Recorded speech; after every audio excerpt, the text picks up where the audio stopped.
장관님, 저런 사진 보도 많이 보셨죠? 네네. 그 언론인을 공격하는 일이 벌어졌어요. 저는 제가 언론사에서 일을 하던 이래로 지금까지 한 40여 년 만에 처음 봅니다. 그러니까 90년대 이후로 여러 현장에서 언론인들이 뭐 이런저런 이유로 폭행을 당하거나 피해를 입는 경우가 있는데, 저거 보시면서 이 언론 쪽 주무장관으로서 어떤 생각을 가지셨습니까? 뭐 안타깝고 갑갑하지요, 사실은. 뭐 이런 사태까지 온 것 자체가 잘못됐다고 생각을 하고요. 또이 어떤 경우에도 우리가 늘 얘기하듯이 언론이 가지고 있는 그런 그 표현이나 뭐 이런 침해될 수 있는 이런 부분들에 대해서는 확실하게 우리가 잘 지켜줘야 한다 이렇게 생각합니다. 그런데 이번에는 특별히 심했어요. 저는 이게 왜 그럴까 싶어서 봤더니 이게 비상계엄의 후과잖아요, 지금. 뭐 그렇죠. 그렇죠? 예. 내란이 지금 계속되고 있는 거죠, 그러니까. 뭐 빨리 하여간 안정이 되도록. 예. 아니, 지금 내란이 계속되고 있는 거 맞죠? 글쎄요, 전 내란이란 판단에 대해서는 제가 뭐라고 말씀드리기 아니, 어렵습니다. 이미 내란죄로 다 기소가 되고 아니, 그러니까 저도 판인데. 저도 고발이 돼 있는 상태니까요. 그거는. 내란 아닙니까, 그럼? 아니, 그러니까 저도 가서 판단을. 아니, 상황이 저렇게 됐는데, 네. 저거 좀 다시 보여주세요. 저렇게 됐는데, 이게, 그리고 특히 법원을 저렇게 공격하는 일은 저는 한 번도 본 적이 없거든요. 그래서 비상계엄 때보다 더 심각한 상황으로 지금 좀 가고 있는 것 같아요. 그런데 그 와중에 언론인 피해가 있었어요. 혹시 가짜뉴스 센터에 지금까지 12.3 이후에 비상계엄이나 이후에 저런 폭동과 관련해가지고 가짜뉴스다 신고 들어온 거 있습니까? 제가 알기로는 아직 없는 못 걸로 알고 챙겨보셨죠? 있습니다. 없죠. 네, 네. 근데 정말 이상해요. 왜? 그러니까 그 가짜뉴스 센터가 엉터리였다는 거예요, 실제로. 그런데 저런 상황이 벌어지면 장관님은 무슨 일을 하셔야 될까요? 일단 언론을- 언론은 보호해야 한다고 예, 예. 정리를 해야죠. 네. 그래서 12.3 계엄 이후에 지금 1월 19일에 이 서울 서부지법 네. 침탈 과정까지 해서 저는 언론인 피해 신고센터 같은 게 지금 필요할 것 같아요. 음, 어떠세요? 네, 한번. 그런 걸 하나 만들어서 네, 가짜뉴스 신고센터가 아니라 네, 네. 언론인 피해 신고센터 같은 걸 만들어서 저게 도대체 어떤 상황이었는지, 또는 그 센터에서 저는 진상조사도 좀 해봐야 된다고 생각해요. 문책. 언론 자유가 워낙 중요하고 지금까지 우리가 정말 한 번도 상상하지 못하고 경험하지 못한 일이 벌어졌거든요. 그래서 그걸 좀 하셔야 될 것 같고, 네.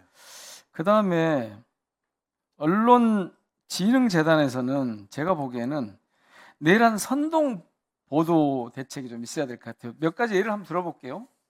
제가 매일경제가 그날 저녁입니다. 그러니까 서울지법이 이제 침탈당하던 그날 저녁에 대법원 앞서 판사 3명 총 맞아 2명 사망, 1명 부상, 이런 기사를 올려요. 저 보십시오. 그런데 저게요, 그 상황에 딱 맞춰서 올리니까 마치 우리 상황인 것처럼 오해되게 돼 있어요. 그래서 그걸 문제를 전에 판사를 지냈던 한 분이 문제 제기를 하니까 그걸 고칩니다. 앞에서 얼른 이러한 상황이라고 고쳐요. 행태나, 그 다음에 조선일보 같은 경우는 여론조사를 저렇게 보도를 해요. 탄핵 체포했는데 민심은 뒤집혔다.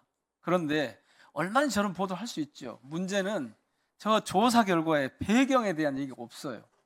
이게 왜 이런 상황이 나왔는지에 대한 얘기가 없어요.